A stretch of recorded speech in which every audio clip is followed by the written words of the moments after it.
In this video, I'm going to share with you a crazy game I played against one of the best players I played ever in my life, both over the board and online chess. It was as part of participating in an online event at chess.com, a blitz arena, and I was fortunate to get a winning position against such a strong player. He has something like 800 LEO more than I have. Now it's even more than that. So I'm here to tell you that it's possible to get winning chances against such a strong player if you have the right opening arsenal.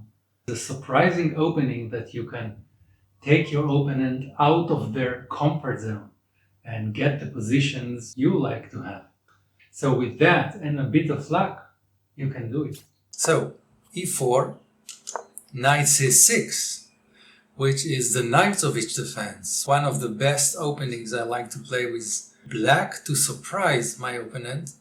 Most of the players are not prepared for the Nimzowitsch, and at least not to the specific variations I play. If you want to play the Nimzowitsch and learn it and master it and learn all the tricks in the variation, I suggest see the end of the video. I put a card there to this video where I explain in details all about the Nimzowitsch defense, or you can find it also in the description below, so check it out. Now, in this line, knight f3, back in the day I used to play d3, today I like to play the Colorado counter gambit, which is very aggressive. I also covered it in the Nimzowitsch guide video. So d6, which is another version of the Nimzowitsch, and here he played knight c3.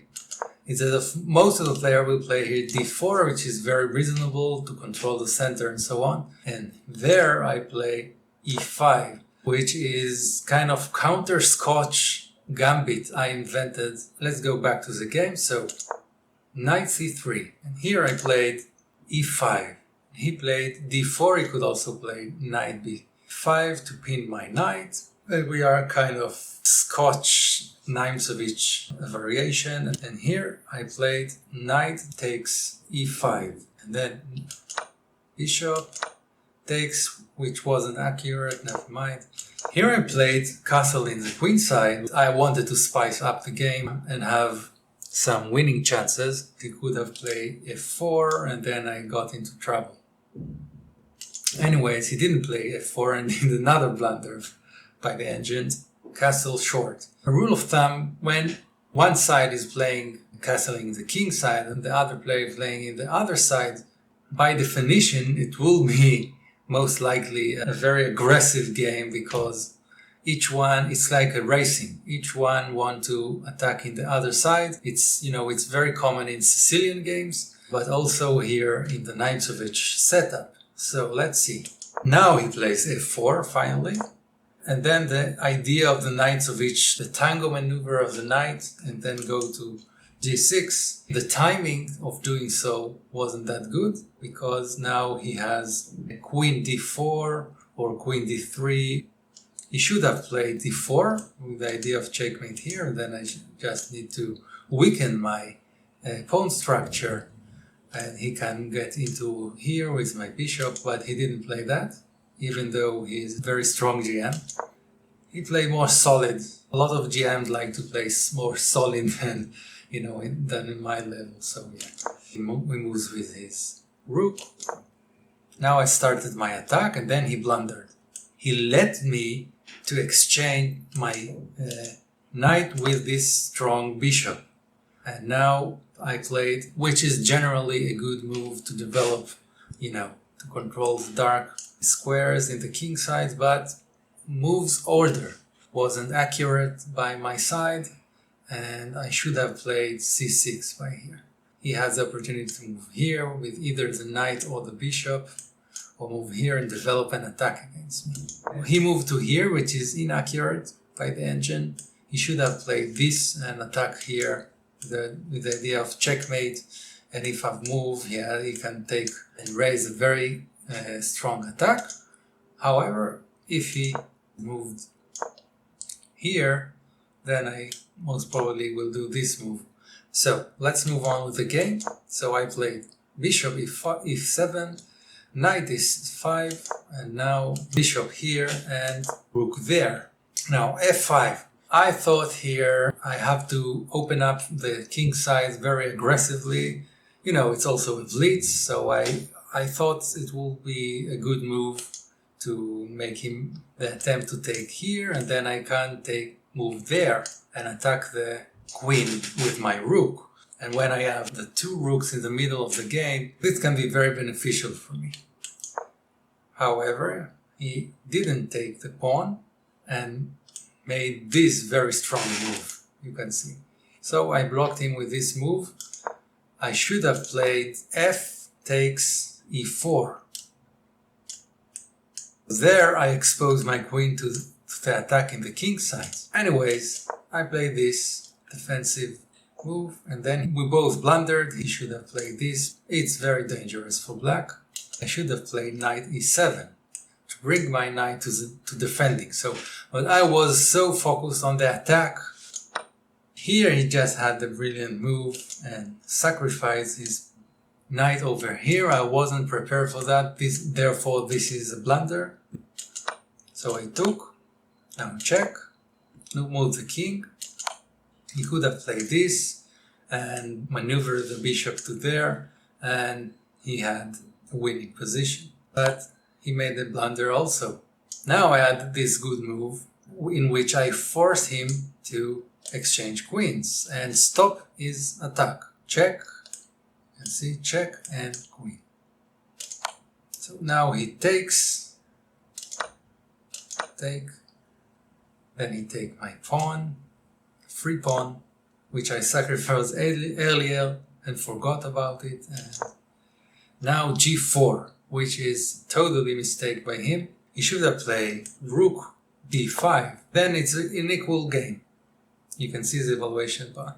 But here he started to collapse.